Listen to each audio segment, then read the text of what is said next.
Hi everyone, my name's Abby, and I want to start off today by asking you a series of questions. How many of you plan to move to your own place one day? How many of you feel ready to move to your own place one day? That's what I expected. So the purpose of my presentation today is to teach and educate you all on the differences that come with both buying and renting a place. Everyone's situation is different, and it's important to take into account many factors when buying versus renting. Some of us are going to be moving soon in the next few months when we graduate, and other of us plan to move home. Whether that be now or in a few years, it's important to know what's going to be best for you. In America, we like to stick to the 30% ratio rule, and this pretty much states that you shouldn't be spending more than 30% of your monthly take-home pay on a rent or a mortgage payment. So take, for example, you make $5,000 after taxes take home. You don't want to be spending more than $1,500 on that rent or on that mortgage payment. So I know when I was young, I always had the dream of moving to a big city. And as I've gotten older, I've started to realize how hard that truly is to make that first initial big move. And I'm sure a lot of us have also come to that realization. So I hope to shed some light on the differences between buying and renting and what's going to be best for you. Some of the factors that might go into it are financials, the city you choose, as well as overall responsibility. And that's what I want to talk with you all about today. So going into financials, you want to first understand your own personal finances. Do you have student loans? Are you paying off an expensive car? Or are you just in debt in general? These are all things to consider because that 30% ratio we talked about might be more like 20 to 25%, depending on those fees you already have occurring. So some of the fees that you have with buying, there's some high fees at first. Normally you have a down payment, which is at least 5%, normally more, and that's 5% of the purchase price of the home or the condo that you're buying.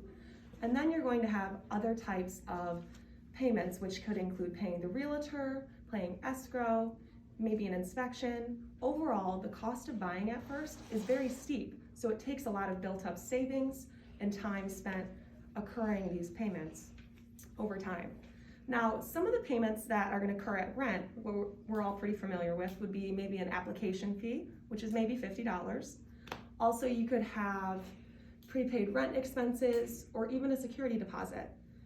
All of this doesn't even equate to all the money you're going to be spending on buying. So it's important to take into mind the saving and the time it's going to take to save up to buy it first. But in the long run, you have to keep in mind that at the end of the time you're done buying and it's been 10 years, you're going to receive a lot of this money back when you sell. But when you're renting, you're not receiving any of this money back. So now let's go into the city you choose to go to. So every city varies in prices, and some cities are better for renting and some are better for buying. So let's use Chicago as an example.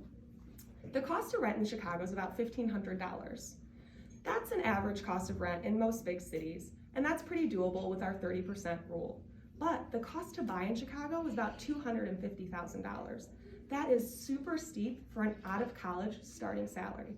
So the cost to buy for a lot of us is just not feasible.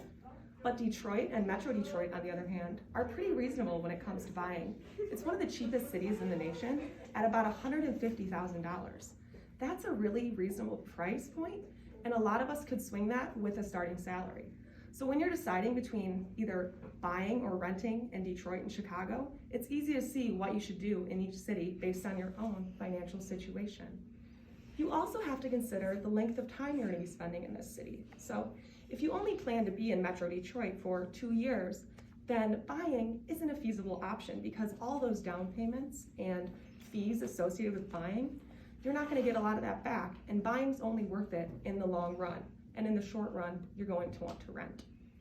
Let's also talk about the responsibilities associated with buying and renting. There's quite a few responsibilities that are associated with buying.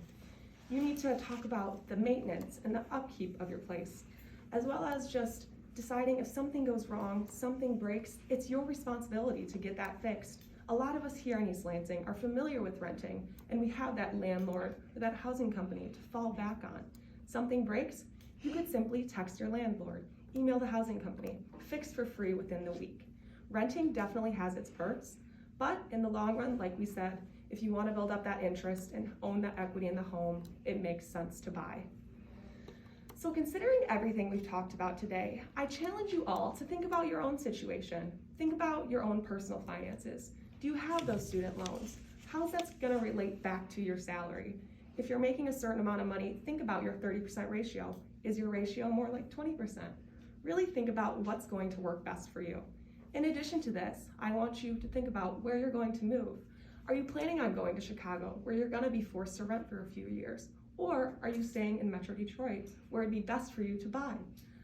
Also think about the level of responsibility you want to take on. Do you want the convenience of a landlord, or are you ready to do all of these things on your own? And if there's just one thing that you take away from my speech today, it's that I want you to remember that 30% rule, because 65% of Americans are house poor and tied to their rent and to their mortgage. And I don't want any of you becoming part of that statistic. Thank you.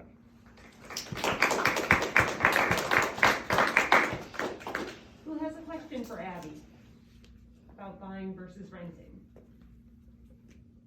Help me out here, people. What are the benefits of buying versus renting?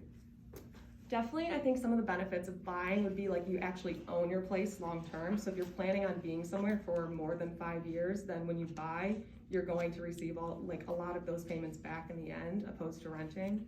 In addition to that, it's nice to be able to change up a place if you're more like a DIY person and you want to like knock down a wall or like change the kitchen cabinet's color. Like it's nice to be able to like do your own renovations when you buy. Terrific. One more question for Abby? Do you plan on buying or renting in post-graduation? I plan on renting because I want to move to either Chicago or New York City, so the cost to buy off the bat is just going to be too high for me to handle. So I'm going to at least be renting for probably 3 to 5 years in a big city. Nice job, Abby. Thank you.